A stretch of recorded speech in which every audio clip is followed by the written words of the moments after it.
chapter 3မှာ Chifuyu က Takemichi မတ်တရနေသည်ငါသူ့ကိုကောက်ကွယ်ပေးမယ်တိုမန်ကဘယ်တော့မှမရှုံးဘူးလာသားမှာကန်လူမန်းကြီးဒါတော့အခုပဲရှင်းလိုက်ရအောင်လို့အားလုံးကြောင့်အော်ပြောလိုက်ပြီးမစ္စယာကလည်းအတန်ကိုအော်ဟစ်လိုက်ကမင်းကငါ့ကိုစိတ်ကွန်အားတွေပေးနေရပဲ Chifuyu ဒါကတိုမန်ရဲ့အဆုံးသတ်မဟုတ်သေးဘူးမလားတားကြီးတို့လို့လက်ကြနေတဲ့ဘော်ဒါတွေအားလုံးလက်ကြည့်ပြီးပြောလိုက်ပါတယ်အဲတကားကြောင့် Angry နဲ့ Smiley ကမင်းအခုလို့ပြောနေမှတော့ငါတို့ကပြင်းနေလို့ဘဲရမလဲလို့ပြောလိုက်ကစန်းကျူကလည်းငါဘာလို့ဇဝေတော်ဖြစ်နေရမှာလဲလို့ရေးရမိနေပါတယ်ထိုက်ကျူကဓာတ်တန်ရရတာတော့မတ်တရလိုက်ကဒါကိုဆုံးသတ်ရအောင်လို့အားလုံးကြောင့်အော်ပြောလိုက်ပြီးအဲတကားတွေကြောင့်ပဲတိုမန်ဖွဲ့သားတွေကရှင်းရှင်းသမျှအားတွေနဲ့ကုန်းယုံထလာကအားလုံးကတိုမန်လို့ဗျိုင်းလူဟစ်ကြွေးလိုက်ပြီးထပ်တိုက်ခိုက်ဖို့စိတ်တက်တွေပြန်တက်ကြွလာပါပြီထိုဟစ်ကြွေးတဲ့နေကြောင့်ပဲမိုက်ကီရဲ့စိတ်ထဲမှာမောင်တို့ကတဖြည်းဖြည်းဖုံးလာပြီးတာကီမီဂျီနာကိုချင်းကပ်လာကလူတက်ချင်တဲ့မျိုးလုံးတွေကြည့်နေရင်စောက်ကောက်ကိုပိတ်ထိုးလိုက်ပါတယ်အဲ့ထိုကြကအပြင်းလုံးလာကြောင့်တာကီမီဂျီတယောက်ဝေးကိုလွတ်တော့သွားပါတယ်ချက်ချင်းပဲမိုက်ကီကတာကီမီဂျီအတွက်စိတ်ပူနေတဲ့ချီဖူယူနာကိုရောက်လာပြီးအပြင်းနဲ့ကန်ချမ်းနဲ့နော့ကောက်ချလိုက်ပါတယ်အဲ့မြင်ကွင်းကြောင့်စန်းသူကအမောင်စုစိတ်ဆန္ဒတွေငါတောင်စောင့်နေတာမိုက်ကီ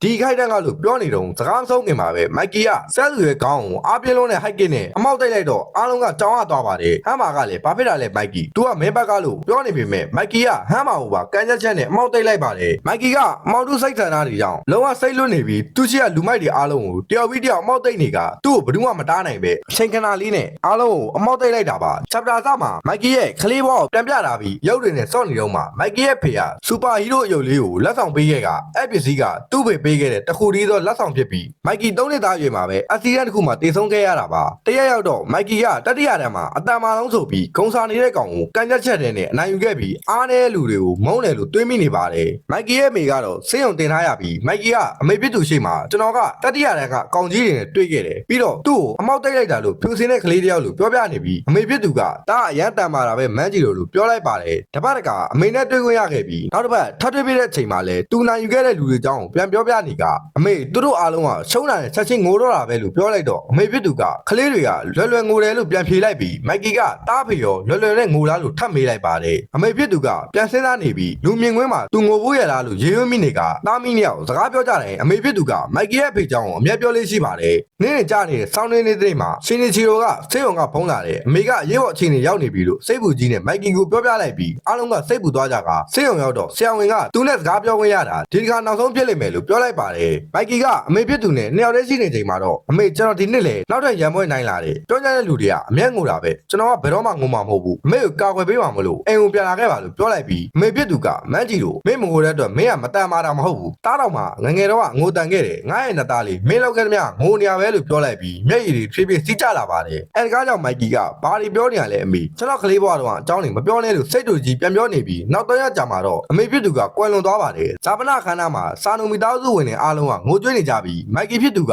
ခန်းထဲမှာတယောက်တည်းငိုနေခဲ့ပြီးထားမသားပါနဲ့ဆိုတဲ့စကားကိုထက်ကပြောမိနေတာပါအဲ့ချိန်ကစပြီးမိုက်ကီရဲ့စိတ်ထဲမှာအားတဲ့လူတွေကိုမုန်းတဲ့စိတ်ကအမြင့်တွယ်လာခဲ့ကရပြက်တိုင်းလဲအားနေတဲ့ကောင်တွေကိုရကြံကြည့်အောင်စုပ်ပြတ်တဲ့အထိအမျက်ပြင်းပြီးမိုက်ကီကပြေးပြေးအေးဆက်လာခဲ့ပါတယ်တရက်မှာမိုက်ကီကအထက်တန်းကျောင်းသားလူမိုက်ခိုင်းရကောင်တွေကိုပြင်းထားပြီးဘာကြီးနဲ့စန်းသူတို့ကတွေ့သွားကမင်းက9တန်းပဲရှိသေးတာထက်တန်းကျောင်းသား3ယောက်ကိုစက္ကန့်မိုင်တွေနိုင်ယူလိုက်တာပဲမင်းကမကောင်းဆိုးရပဲလို့ဘာကြီးကထိတ်လန့်ကြီးပြောနေပြီးစန်းသူကတော့ငါမျောလင့်သားလိုပဲမိုက်ကီလို့ပြောလိုက်ပါတယ်တက်ပြီးဘာကြီးကဒါနဲ့လေမိုက်ကီမင်းရာမမိုတိုအကြောင်းကြားပြီးပြီလားလို့မေးလိုက်ပြီးစန်းသူက तू ကအထက်တန်းကျောင်းသားတွေငွေညစ်တာခံရတာအဲ့ဒါသူ့ကိုမူလာတန်းကလေးတွေဝင်ကြဲသားတယ်လို့ပြောလိုက်ပါတယ်အဲ့ဒါကိုမိုက်ကီကစိတ်ဝင်စားသွားပြီးတကယ်မိုက်တာပဲမူလာတန်းကလေးရတာလို့ပြောလိုက်ကထပ်ပြီးစန်းသူကအဲ့ဒါတွေမဟုတ်ဘူး तू ကငါတို့လို9တန်းပဲချီသေးတာတော့သူ့ရဲ့နှစ်ထင်မှာနဂါးတတူးနဲ့လို့ဝင်ပြောလိုက်ကဘာကြီးက तू ကဘလို့ကောင်မျိုးလဲလို့ရေးရွလိုက်ပါတယ်စန်းသူကငါမမားဘူးဆိုရင်သူ့ဒရာဂန်လို့ခေါ်တာလို့ပြောလိုက်ပြီးမိုက်ကီကဘလို့ထူးဆန်းတဲ့နာမည်လဲလို့ရေးရွလိုက်မိပါတယ်မိုက်ကီကလမ်းသွားရင်ပဲရုတ်တရက်ဒရာဂန်ကိုလမ်းတွေးလိုက်က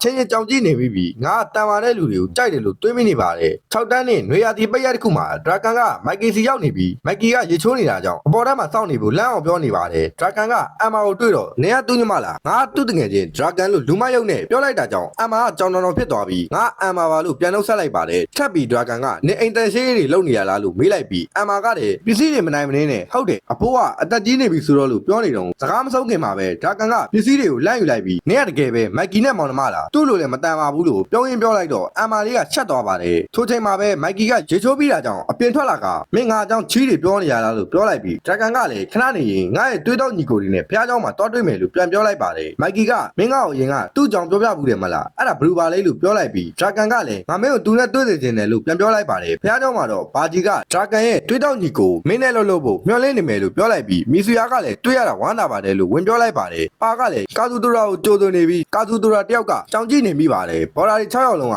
ပျော်ပျော်ရွှင်ရွှင်ရှိနေပြီးမိုက်ကီကတာမာတဲ့လူတွေကိုသဘောကျတယ်လို့တွေးနေပါတယ်သူတို့6ယောက်နဲ့တိုမန်ကိုတီထောင်ခဲ့ကနေ့ရက်တိုင်းကိုပျော်ပျော်ရွှင်ရွှင်ဖြတ်တန်းနေပြီးမိုက်ကီကဒီလိုမျိုးတလုံးနေနိုင်မယ်ထင်ခဲ့တာလို့တွေးနေမိပါတယ်တရက်မှာချင်းချီတို့ကသူ့ညီလေးမိုက်ကီကိုမွေးလေးလက်ဆောင်စိုက်ကယ်ပေးဖို့လှုပ်ထားပြီးအကောင်သားကိုဘယ်လိုယူမလဲလို့သိချင်တယ်လို့ပြောနေမိပါတယ်မိုက်ကီကညဘက်ကြီးလော်ကြီးနဲ့ချင်းချီတို့ရဲ့ဆိုင်ကယ်တိုင်အောင်သွားနေပြီးဘာများရေးကြီးလို့ငါ့ကိုခေါ်လာလဲလို့ရေရွမိနေပါတယ်ဆိုင်ကယ်တိုင်ရောက်တော့အဖခါထားရတဲ့ဘာကြီးကိုတွေ့ကဘာဒီဖြစ်နေရလဲလို့တွေးမိနေပြီးဘာကြီးတယောက်ကတောင်းပန်ပါတယ်မိုက်ကီလို့ငွေယူပြီးတောင်းပန်နေပါတယ်ချင်းချီတို့ရဲ့ဇာမနာခန္ဓာမှာမိုက်ကီကအေးဆက်တဲ့မျိုးလုံးတွေရှိနေပြီးအမ်မာကမျက်ရည်တွေထိန်းထားနိုင်မယ်အဆက်မပြတ်ငုံနေမိတာပါမိုက်ကီကတက်နေငယ်နဲ့တယောက်တည်းရှိနေချိန်မှာတော့မျက်ရည်တွေအဆက်မပြတ်ကြီးကြနေပြီးထော့မလာနဲ့လို့ပြောရင်သူ့ကိုယ်သူယူကျုံများဖြစ်နေပါတယ်ဒရာဂန်တို့ဘော်ဒါတိုက်ကသူရှိနေပြီးတိုမန်ရှိသက်ဖို့အတွက်ဆွေးနွေးနေကြပြီးဒရာဂန်ကတော့ငါမိုက်ကီရဲ့ဆုံးဖြတ်ချက်တိုင်းသွားမယ်သူ့လုံးသားကိုဖြည့်ဆည်းပေးမယ်ဘယ်အောင်ဆိုလုပ်မယ်လို့ပြောလိုက်တော့မိုက်ကီကကျေးဇူးပါဒရာဂန်လို့ရေးယူလိုက်ပါတယ်တက်ပြီးမိုက်ကီကတိုမန်ကိုဂျပန်ရဲ့နံပါတ်1ဂိုင်းဖြစ်စေခြင်းနဲ့အဲ့ဒါငါကိုကြီးစီကိုရောက်ပါမလားလို့ပြောလိုက်တော့ဒရာဂန်ကရောက်မယ်ဆိုတာတေးကြတယ်လို့ပြန်ပြောလိုက်ပါတယ်အချိန်တွေကြာလာတဲ့အမျှ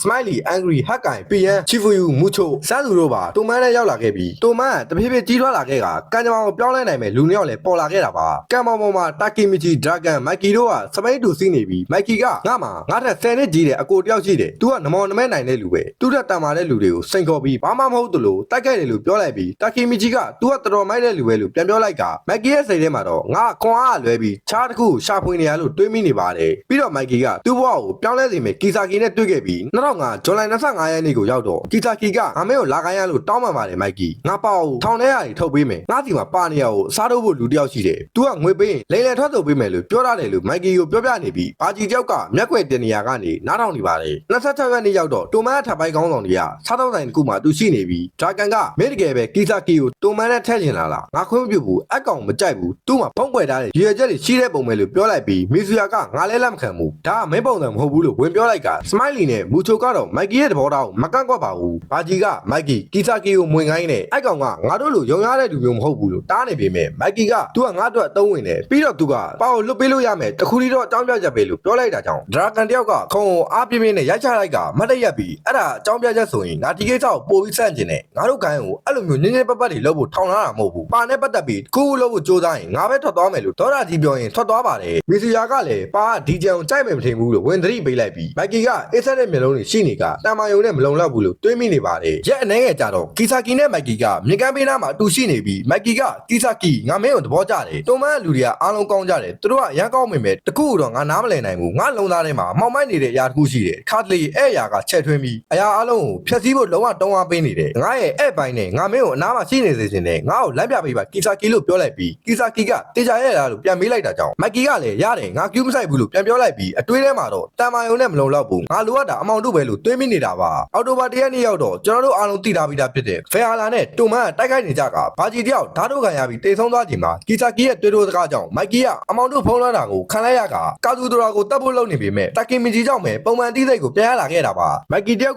တာကီမီချီနဲ့စတွေ့ခဲ့တဲ့ချိန်တွေရဲ့မတတ်မှတာတော့ရန်ဝဲတွေမှာအများတန်းချက်တည်နေတဲ့တာကီမီချီကြောင့်တွေးမိနေကလက်ရှိမှာတော့တာကီမီချီကအဲ့လောက်ဆုပ်ရွက်တက်နေအောင်အတိခံရတာတော့ပြန်ထလာပြီးမိုက်ကီကမင်းရဲ့အဘေးခံရတဲ့ခန္ဓာကိုယ်နဲ့ဘာလို့မတက်ရနေသေးတာလဲမင်းတကယ်ပဲငါ့ကိုနိုင်မှုခွင့်ရရှိမယ်ထင်နေရလားလို့မေးလိုက်တာကြောင့်တာကီမီချီကအနာဂတ်ကမင်းကိုဂရိပေးခဲ့တယ်ဘာကြီးကိုဂရိပေးခဲ့တယ်ဒရာဂန်ကိုဂရိပေးခဲ့တယ်အဲ့ဒါတွေကြောင့်မို့လို့ငါဘယ်တော့မှချုံးမှာမဟုတ်ဘူးလို့အော်ပြောရင်အတင်းပြေးဝင်တိုက်ခိုက်ပြီးမယ်မိုက်ကီရဲ့ကန်ချက်တစ်ခုနဲ့ပဲအဝင်းကိုလွတ်ထွက်သွားပါတယ်တာကီမီချီကမိုက်ကီရဲ့တေလောက်တဲ့ကန်ချက်တွေနဲ့ကန်ခံထားရတာတော့တူထမ်းမှုခဲ့တဲ့ဂရိတွေနဲ့ခံစားချက်တွေကြောင့်အတင်းအားယူပြီးပြန်ထလာကပြတ်သားတဲ့အကြည့်နေတဲ့မိုက်ကီကိုဆက်ကြည့်နေပြီးငါရဲ့ကြောက်တရားတွေအားလုံးကိုလွှတ်ပစ်လိုက်ပြီးမင်းကိုအမောင်တို့ကနေကဲနိုင်မှာငါပဲလို့တွေးရင်ထပ်မံပြေးဝင်တိုက်ခိုက်ပေမဲ့မိုက်ကီရဲ့ကန်ချက်ကြောင့်ပဲထပ်မံလွတ်ထွက်သွားကသူ့ရှိမှာအသက်ပေးသွားခဲ့တဲ့လူတွေကြောင့်ထပ်တွေးမိနေကတာကီမီချီတယောက်ကလုံးဝလမ်းမကျသွားပါဘူးမိုက်ကီကလည်းပြတ်ထလာတဲ့စက်တိုက်ပြင်းတွေကတာကီမီချီတယောက်ကအမြင်အာရုံတွေပါဝေဝါးလာပြီးနားတွေကတွေးတွေစစ်ကြနေကအကြားအာရုံကအားနေလာပေမဲ့ဆက်လက်တိုက်ခိုက်နေတော့ဖြစ်ပြီးအဲ့ချိန်မှာပဲမိုက်ကီကသူ့ရဲ့ခေါင်းအပါဟိုက်ကနဲ့ကန်လိုက်တဲ့မြင်ကွင်းကိုမြင်လိုက်ရက